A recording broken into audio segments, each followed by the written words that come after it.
Hello everyone, welcome to our channel. आप सभी RRC group D छात्रों के लिए आज का वीडियो इंपॉर्टेंट होगा, क्योंकि जैसा कि आप लोग जानते हो, यह आप सभी छात्रों के लिए आखिरी अवसर हो सकता है रेलवे में नौकरी करने का।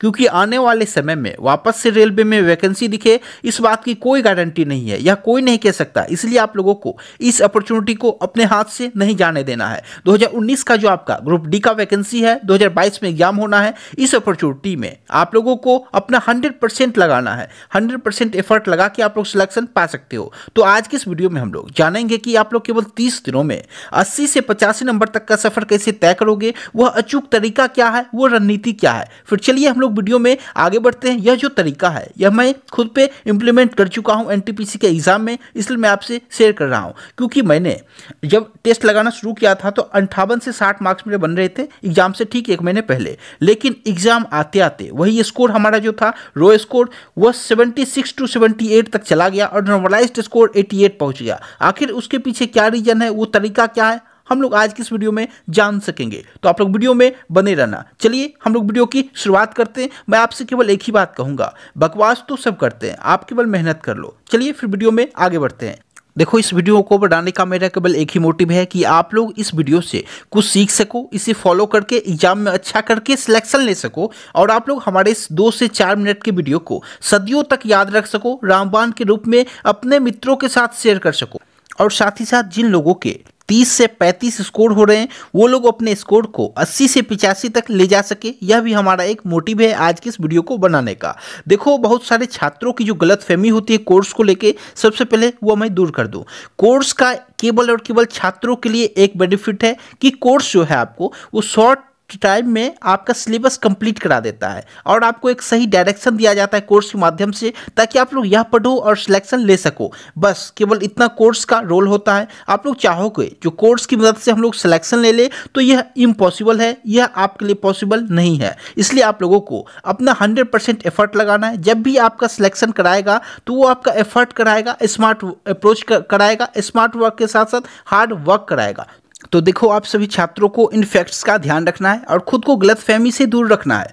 अब देखो, मैं आपको बता दूं कि छात्र जो हैं इस बार ग्रुप डी में, वो 3 टाइप के कुल मिलाकर छात्र हैं। फर्स्ट, वो ऐसे छात्र हैं जो कि केवल भीड़ का हिस्सा हैं, यानी कि 1.5 करोड़ जो फॉर्म अप्लाई किए गए हैं उसमें वो लोग केवल पार्टिसिपेट करेंगे एग्जाम में आके। वो लोग अब से पहले ना तो सिलेबस कंप्लीट किए, ना ही वो लोग टेस्ट सीरीज लगा रहे, ना ही प्रीवियस ईयर के सवालों से उन्हें कोई लेना देना है। वो लोग चाहते हैं जो डायरेक्ट उनका सिलेक्शन हो जाए।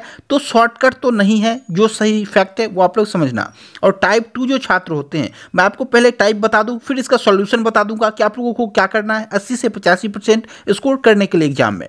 अब देखो, टाइप 2 जो छात्र होते हैं ना, वो ऐसे छात्र हैं जो कि सिलेबस को कंप्लीट कर चुके हैं, टेस्ट सीरीज लगा रहे हैं, जिनमें जो स्कोर है उनके वो कभी 40 बन जा रहे हैं, कभी 50 बन जा रहे हैं, कभी 55 बन जा रहे हैं, लेकिन 55 से ज़्यादा नहीं बन पा रहे। तो उनके लिए भी आज की वीडियो रामबाण साबित होगा। साथ ही साथ टाइप 3 के जो स्टूडेंट हैं, वो ऐसे स्टूडेंट हैं जो कि पिछले 3 सालों से कई सारे एग्जाम को क्लियर कर चुके हैं, लेकिन उनका कहीं फाइनल सिलेक्शन नहीं हो सका है। इसलिए वो लोग सरकारी नौकरी की चाहत में ग्रुप डी का भी फॉर्म अप्लाई कर चुके हैं और नौकरी के लिए संघर्ष कर रहे हैं। तो उनका जो सिलेबस है वो कंप्लीट है, तैयारी उनकी बहुत अच्छी है। तो उनका जो स्कोर जा रहा है वो कभी 60 जा रहा है, कभी 70 जा रहा है। तो इन तीनों छात्रों का क्या सॉल्यूशन है, अब मैं आपसे वो शेयर करता हूं। देखो, अब जो यह सबसे बड़ा प्रश्न है हम लोगों के लिए कि हमें आगे क्या करना चाहिए। तो देखो, आप लोग सबसे पहले आप लोगों को सिलेबस जानना होगा कि सिलेबस क्या है। तो आशा करता हूँ आप लोगों से उम्मीद है कि आप लोग सिलेबस एटलीस्ट कवर कर चुके होंगे। तो देखो, एग्जाम का जो ड्यूरेशन है वो 90 मिनट का है, और आपसे 100 प्रश्न पूछे जाएंगे, जिसमें कि करंट अफेयर्स और जीए के जो होंगे सेक्शन, वो 20 मार्क्स के होंगे आपके, यानी कि 20 क्वेश्चन भी होंगे। और जीआई रीजनिंग के जो हैं वो 30 क्वेश्चन होंगे, मैथमेटिक्स के 25 होंगे, और जनरल साइंस के 25 होंगे। अब आप लोग देखो, आप किसी भी कैटेगरी के छात्र हो, टाइप 1 हो, टाइप 2 हो या फिर टाइप 3 हो, आप लोगों को सबसे पहले एक टेस्ट को लगाना है। वो टेस्ट होगा आपका प्रीवियस ईयर। आप लोगों को केवल प्रीवियस ईयर पे फोकस करना है। प्रीवियस ईयर का जो भी टेस्ट है, आप लोगों को एक टेस्ट लगाना है, और आप लोगों को अपना स्कोर चेक करना है कि आप लोग कितना स्कोर कर रहे हो। उसमें देखो, बहुत सारे छात्र 50 कर रहे होंगे, 60 कर रहे होंगे, तो उसमें आप लोगों को अपना स्कोर चेक करना है। उसके बाद आप लोगों को देखना है कि आप लोगों का कौन सा सेक्शन वीक है, जिसमें आपका स्कोर बिल्कुल नहीं हो रहा है। देखो, अभी के टाइम पे आप लोगों को सिलेक्शन लेना है, तो आप लोगों को 3 जो ऐसे सेक्शन हैं जिसमें बहुत अच्छा करना है, और उसमें आप लोग आसानी से कर सकते हो। बशर्ते आप लोगों को मेहनत करना है, एफर्ट लगाना है। वो कौन सा सेक्शन है, आइए हम लोग देखते हैं। देखो मैथमेटिक्स का जो ये सेक्शन है 25 सवाल का, आप लोग 25 में 25 का टारगेट लेकर चलो। आप लोग जब भी टेस्ट लगाओ तो देखो वो कौन सा टॉपिक है जिसमें आपके प्रश्न गलत हो जा रहे हैं, उस टॉपिक को आप लोग यूट्यूब से या फिर किसी बुक से देखकर पढ़ के उसका कॉन्सेप्ट समझ लो, फिर आप लोग टेस्ट लगाओ। आप लोगों को एक दिन में 2 टेस्ट लगाना है, क्योंकि आप लोग देखोगे एग्जाम में मुश्किल से 1 से 1.5 महीने का टाइम बचा हुआ है, और आप लोगों को का यदि स्कोर 30 से 35, 40, 50 बन रहा है तो आप लोगों को 2 टेस्ट लगाना है और उसका डिटेल एनालिसिस करना है। और आप लोगों को अब कहीं सिलेबस नहीं पढ़ना है। आप लोगों को जो भी प्रश्न गलत हो रहा है जिस टॉपिक से, उस टॉपिक को केवल यूट्यूब से या फिर किसी बुक से पढ़ के उसका कॉन्सेप्ट क्लियर करना है, फिर टेस्ट लगाना है और उसका डिटेल एनालिसिस करना है। आप लोग देखोगे खुद ब खुद 1 से 1.5 महीने में आपके जो स्कोर हैं वो अप्रॉक्स 20 से 30 मार्क्स बढ़ चुके हैं। अब यहाँ देखो मैथमेटिक्स का जो सेक्शन है इसमें आपका टारगेट होना चाहिए कि 25 में 25 आपके स्कोर हो, क्योंकि मैथ में आसानी से किए जा सकते हैं। उसके बाद देखो आप लोग रीजनिंग का जो सेक्शन है इसमें 30 का 30 टारगेट लेकर चलो। देखो इन 2 सेक्शन में 30 + 25 यानी कि 55 का यदि आप टारगेट लेकर चलोगे तो 1 से 2 सवाल मान लो आपके गलत होते हैं या फिर छूट जा रहे हैं रीजनिंग में, मान लो कहीं सीरीज के प्रश्न है जो कि आपसे नहीं हो पा रहे हैं, फिर भी आपके जो स्कोर बनेंगे वो 50+ बनेंगे ही बनेंगे।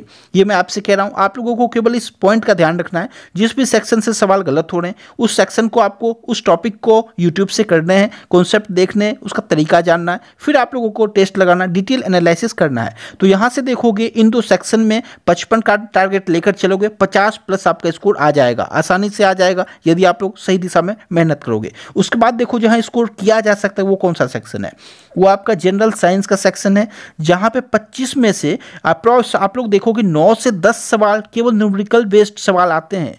अब आपको फॉर्मूला कंप्लीट आपका होना चाहिए, फॉर्मूला जितना भी है रट डालो न्यूमेरिकल का, आप लोगों के जो सवाल है वो आसानी से सॉल्व हो जाएंगे, क्योंकि ये जो फिक्स होते हैं आपके कुछ फॉर्मूला, उससे सवाल आते ही आते हैं। तो आप लोगों को उस कॉन्सेप्ट को ध्यान रखना है।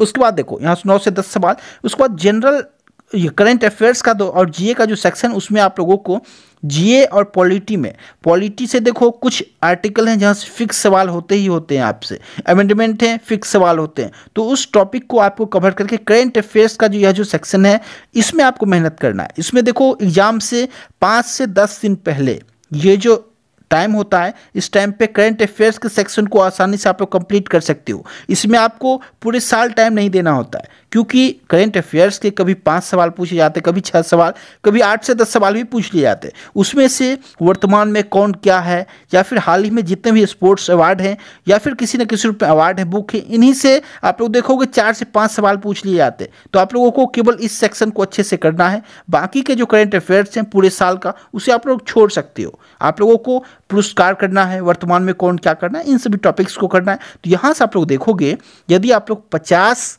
करीबन मैथ और रीजनिंग को मिला के स्कोर कर रहे हो, हालांकि 55 आपका टारगेट होना चाहिए, 55 आउट ऑफ 55, लेकिन यदि आप लोग 50 भी कर रहे हो तो यहाँ पे 50 बने, और 9 से 10 न्यूमेरिकल के जो फिक्स सवाल है वो बने, यानी कि 60 आपका स्कोर पहुंचा। और यहाँ से देखो करंट अफेयर्स के अप्रॉक्स 10 सवाल आप लोग आसानी से कटा लोगे, तो केवल 70 तो आपका यहीं से पहुँच जा रहा है, लेकिन आपको सही डायरेक्शन में काम करना, जो कि मैंने आपसे भी शेयर किया है। तो ये आज का हमारा सेशन था। आशा करता हूँ आपका जो ये आज का सेशन रहा हो आप लोगों के लिए इंपॉर्टेंट रहा हो, आप लोगों के लिए बेनिफिशियल रहा हो। आप लोग इस कॉन्सेप्ट का, इस तरीके का यूज़ करके आसानी से सिलेक्शन ले सकते हो। चलिए आज के इस वीडियो में यहीं तक। आप लोगों के कहीं भी डाउट रह गए हो तो आप लोग कमेंट कर सकते हो। Thank you so much.